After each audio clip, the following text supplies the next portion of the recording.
slay the monster and halt the Minotaur's reign of terror.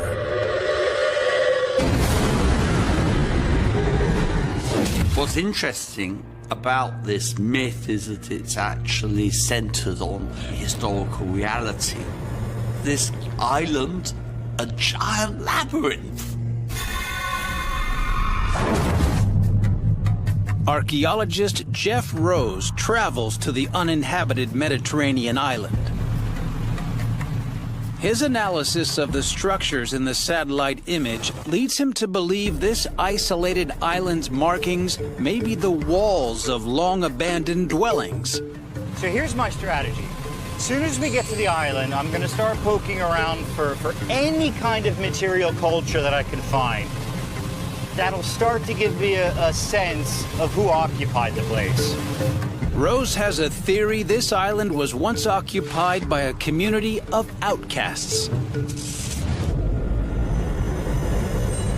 It's possible that what this island is a leper colony. Leprosy was one of the most feared diseases of the Middle Ages. Leprosy was a horribly disfiguring disease. It could cause you to lose your fingers and toes. It gave you horrible marks all over your body. It was a very visual disease that people became very terrified of. Lepers were not people you wanted near you. Rather, you wanted them away on their own island. The Mediterranean island of Spinalonga was once used to isolate lepers from the mainland. Rose believes Fingerprint Island may have been built for a similar purpose. You get a very similar layout. It's asymmetrical, there are these tiny little compounds, this labyrinthine layout. It's meant to keep people in. But as Rose closes in on Fingerprint Island, all is not as it seems from the satellite image. What is this? Yeah. That's it? These aren't dwellings. I mean, there's a couple little structures there, but they look like temporary places with shade. So I think we can throw the leper colony out the window. I really need to get a look at this place up close.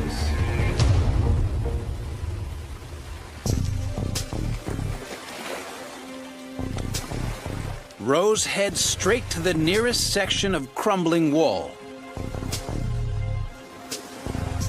So if you look at the wall, it doesn't have any mortar. It's all dry stone.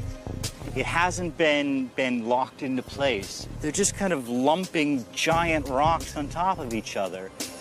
It's a vital clue to the island's purpose. This whole island, in fact, is full of these long strips. These are agricultural fields. These are not dwellings. These dry stone walls are not weight-bearing. They're not used for structural purposes, but rather their primary purpose is to clear the ground of debris. Once the ground has been cleared in this way, it's ready for growing crops. But agriculture requires water, and the satellite image shows no evidence of streams or lakes. Rose searches for clues and soon makes a discovery. Yes! Eureka. It's a well. Now it all makes sense. This is why they're here on the island, because there's fresh water. There's a source of fresh water here.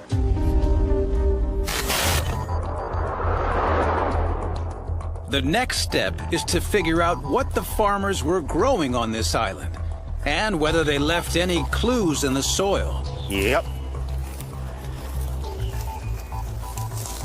And this pretty much answers the question, what were they growing here? This is an old grapevine.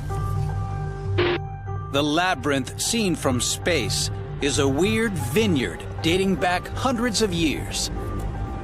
It's an interesting choice to put a vineyard on an island. Probably one of the most remote and bizarre vineyards ever. This soil, we're in the Mediterranean, there's a source of fresh water here. It's perfect for growing grapes. But for Rose, there is still one piece of the puzzle missing. With such perfect growing conditions, why was the vineyard abandoned, and when? Rose hopes the grape farmers or their relatives may still be around on neighboring islands. I really don't know much about that. Finally, he finds boatman Darko. Dobar dan. Dobar dan. Darko's grandparents' stories recall the grape farmers making the fatal error of bringing pests to the island during the 1950s. They were thinking to just put a little bit of rabbits. They can hunt, you know. This minor act results in the vineyard's total destruction. They expand like thousands of them on a small island, and they eat everything. Everything. So the reason the place was abandoned was it was taken over by rabbits. It's true. It's unbelievable. It's unbelievable, but it's true. The rabbits might have destroyed this bizarre vineyard, but its imprint remains, a relic of the Mediterranean's rich, unique history.